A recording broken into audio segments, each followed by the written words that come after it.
नमस्कार दोस्तों, आज आप लोगों को ना एक बहुत ही मज़ेदार इंटरेस्टिंग स्टोरी सुना रहा हूँ और स्टोरी को कृपया पूरा सुनिएगा। इसके बाद कुछ कमेंट करिएगा क्योंकि इसका टाइटल ही ऐसा है ना कि कुछ लोगों को अडानी और इनसे रिलेटेड कोई चीज़ें बात करो तो उससे पहले कमेंट आ जाता है। पूरा वीडियो भी नहीं देखते हैं और पूरा सुनते भी नहीं है, तो पूरा स्टोरी सुन के ही कोई कमेंट करिएगा।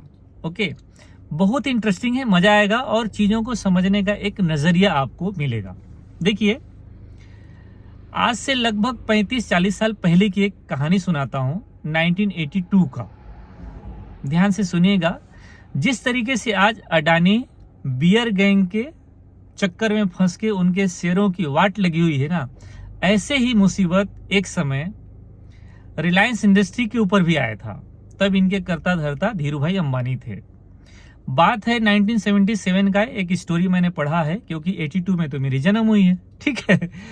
तो मैंने स्टोरी पढ़ा है, वो आप लोगों को सुना रहा हूँ कि इसी तरीके की चीजें रिलायंस इंडस्ट्री के साथ हुआ था। जब रिलायंस इंडस्ट्री 1977 में इनका आईपीओ आया, धीरूभाई अंबानी ने इनका आईपीओ लेके आए रिलायंस इंडस्ट्री का 10 रुपए का भाव में, और देखते ही देखते शेयर बहुत ही तेज गति से ऊपर जाने लगा, भागने लगा।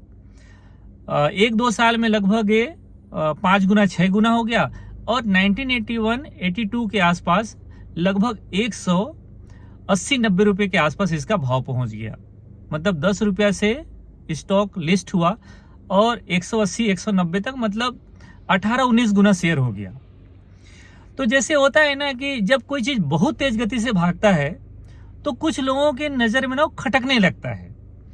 ऐसे ही रिलायंस इंडस्ट्री की बहुत तेज गति का मोमेंट कुछ लोगों को खटकने लगा था, लेकिन धीरूभाई अंबानी इतना आश्वस्त थे कि मेरी शेयर अगर इसी तरीके से ऊपर जाने लगे तो उनका कॉन्फिडेंस बढ़ा। और चूंकि आईपीओ लेके आए थे 77 में, तो उनको एक अच्छा पैसा मिला और उसका इन्वेस्टमेंट में बढ़ाए, बिजनेस में बढ़ाए, बिजनेस को ग्रोथ करने में लगाए। तो 1981-82 के आसपास उन्होंने डायरेक्ट पब्लिक से भी डिवेंचर के थ्रू पैसा लेना शुरू कर दी, इस उम्मीद से कि मार्केट ऊपर जाएगा और मेरा शेयर का भाव बढ़ेगा तो आसानी से मैं डिवेंचर को वापस कर सकते हैं, ठीक है, ये सोच के।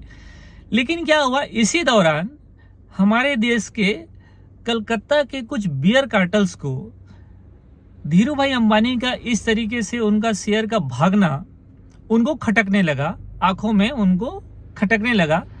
तो उन्होंने एक प्लान बनाया कि इनके शेयर्स को बेचा जाए और बेच के पैसा कमाया जाए, जिस तरीके से आज अडानी ग्रुप के शेयर के साथ हुआ है। उन्होंने प्लान बनाया, बियर कार्टल्स ने, मतलब शॉर्ट सेलर ने, कलकत्ता के शॉर्ट सेलर ने। देखिए, कलकत्ता के लोग थे, ठीक है, जो शॉर्ट ग्रुप में थे। आप लोगों ने 1982 का जो स्कैम है हर्षद मेहता वाले, उस स्कैम में भी वेब सीरीज में भी आप लोगों ने सुना होगा, ठीक है। तो ये जो कलकत्ता के लोग हैं उन लोग बुरा मत मानिएगा, उस समय की बात है, जो स्टोरी है वो मैं आपको बता रहा हूँ। हो सकता है कि जो कलकत्ता के लोग हैं मेरे फॉलोअर, उनको बुरा लग जाए कि सर आप कैसे बोल रहे हो। तो बात क्या हुआ कि उन लोगों की चीजें खटकने लगी। उन लोग शॉर्ट का प्लान किए कि इनके शेयर को बेचा जाएगा तो नीचे आएगा तो हम लोग मुनाफा कमा लेंगे, जैसे अडानी के साथ अभी हो रहा है, ठीक है, या हुआ। तो उन्होंने क्या किया, एक प्लान बनाया।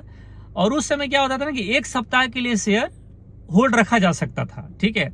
तो उन्होंने ब्रोकर हाउस से मिल के, ब्रोकर कंपनियों से मिल के उधार में शेयर लिए और टॉप से लगभग 130 के भाव से रिलायंस को बेचना शुरू किए। और सेम डे में लगभग 11 लाख शेयर अडानी आ गया, रिलायंस इंडस्ट्री का शेयर बिक गया।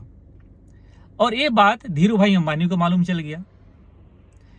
जब धीरूभाई अंबानी को ये बात मालूम चला, क्योंकि रिलायंस इंडस्ट्री क्रैश होने लगा, धीरूभाई अंबानी को पता चला, तो इन्होंने भी दिमाग लगा के बुल कार्टल्स कुछ थे जो इनके कांटेक्ट में रहे होंगे, उनसे इन्होंने कांटेक्ट किया और वो बियर कार्टल्स को सबक सिखाने के लिए इन्होंने बुल कार्टल्स को कांटेक्ट करके शेयर को बाई करा दिए नीचे से। तो जितना रिलायंस गिरा उतना बाई हो गया, तो रिलायंस का भाव फिर से ऊपर चला गया। तो बियर कार्टल से उनको 1 सप्ताह तक शेयर होल्ड रखने का मतलब लिमिट था, या उसके बाद बेच देते और बेच के मुनाफा कमा लेते। अगर लॉस हो रहा है तो पेनाल्टी के साथ होल्ड करते या फिर पेनाल्टी भर के उन लोग एग्जिट करते। तो धीरू भाई अंबानी के कारण, उनके एक्टिव होने के कारण, और जो बुल कार्टेल से उन लोग बाई करके ऊपर ले गए।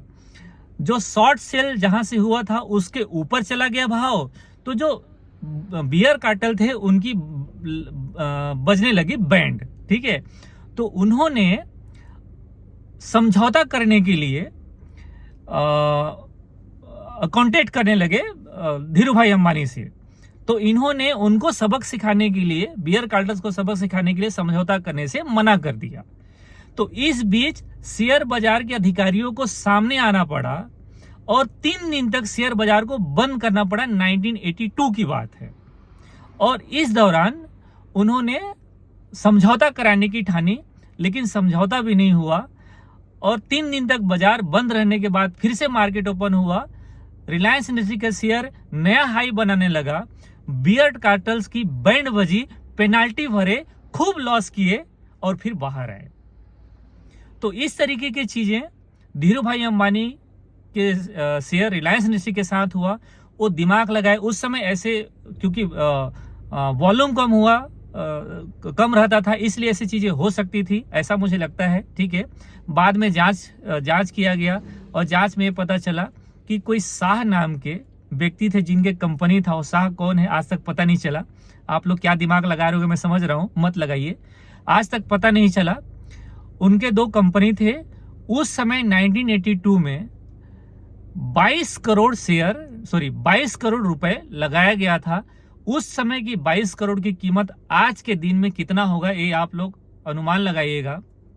तो वो बियर कार्टेल से रिलायंस इंडस्ट्री का ये जो झमेला था वो छूटा और इसके बाद फिर कभी रिलायंस इंडस्ट्री को शॉर्ट करने की हिम्मत नहीं कर पाए। तो उस समय ये सारी चीजें बहुत होती थी। हम लोग 1982 के भी स्कैम में देखे हैं, चीजें समझे हैं, सुने हैं। तो मुझे ऐसा लगता है कि ये चीजें हो सकती थी उस समय और हुआ भी होगा। बाद में आरबीआई जांच करके चीजों को बाद में रिलायंस इंडस्ट्री को क्लीन चिट मिला। रही बात आज की, जो अडानी ग्रुप के साथ हुआ है, शायद आज के समय पे ये चीजें संभव ना हो, क्योंकि मार्केट का साइज बहुत बड़ा है और मुझे लगता है पैसा बहुत लगेगा। तो हो सकता है गौतम अडानी ऐसा नहीं कर पाए, लेकिन चीजों में आप देखिए कि उस समय धीरू भाई अंबानी किस तरीके से हैंडल किए। तो चीजें ना, मार्केट में सारी चीजें हो सकती हैं। जो बिजनेस कर रहे हैं, ये बिजनेसमैन के साथ ये चीजें हो सकती हैं। तो इसे बहुत ही निरपेक्ष होकर चीजों को समझना चाहिए कि जो बिजनेस कर रहा है उनके सामने इस तरीके की चीजें हो सकती है। बहुत लोग हैंडल कर लेते हैं, बहुत लोग हैंडल नहीं कर पाते हैं। पता नहीं गौतम अडानी जी किस तरीके से हैंडल करेंगे। मुझे ऐसा लगता है, व्यक्तिगत मेरा विचार ऐसा था कि शायद गौतम अडानी जी आके बोल देते एक बार पब्लिक के बीच में कि जो आरोप लगाया गया है हिडेनबर्ग के तरफ से, ये सरासर झूठ है। और मैं, जो मेरे निवेशक हैं, मेरे कंपनी के निवेशक हैं, उनको भरोसा रखना चाहिए। अगर किसी तरीके का आरोप जो लगाया गया है ये अगर साबित होता तो सारी जिम्मेदारी मेरी होगी। तो मुझे लगता है कि उनके शेयर में फिर से इतना गिरावट तो नहीं आता, कम से कम उस भाव तक पहुंच जाता। 3000 के आसपास ये अडानी एंटरप्राइजेस गिरा है। ठीक है, तो इतना ज्यादा नुकसान नहीं होता, ऐसा हमको लगता है। हमारे पास कोई पोजीशन नहीं है, पहले भी हम लोगों ने 3400-3500 के आसपास प्रॉफिट बुक करके निकल गए हैं। ठीक है, तो इस तरीके की चीजें हुई है दोस्तों। मुझे लगता है कि आज के दिन पे ये सारी चीजें आसान नहीं है। रेगुलेटर भी बहुत स्ट्रांग हो गया है हमारा। अमेरिका में आप लोगों ने 1 साल पहले सुना होगा ना, क्या डॉग कॉइन था ना, सुनी नहीं, एक नहीं था डॉग कॉइन, क्या था, जिसको 50 रुपए के भाव से लगभग 400 के भाव तक ले गए थे, जिसमें 6 लाख करोड़ नुकसान हुआ था। फंड हाउस का नुकसान होता है अमेरिका में। तो वहां पर जो रेगुलेटर है इतना स्ट्रांग नहीं है जितना स्ट्रांग हमारा रेगुलेटर है। लोगों को लगता है, आम लोगों को लगता है कि हमारा रेगुलेटर कमजोर है। नहीं, हमारा रेगुलेटर वर्ल्ड का सबसे स्ट्रॉन्गेस्ट रेगुलेटर है। सेबी की मैं बात कर रहा हूं। आई होप दोस्तों ये स्टोरी अच्छा लगा होगा तो लाइक कर दीजिएगा, कमेंट कर दीजिएगा और चैनल को शेयर कर दीजिएगा। एक काम आप करिए, मैं पीता हूं cold coffee. Thank you for watching this video.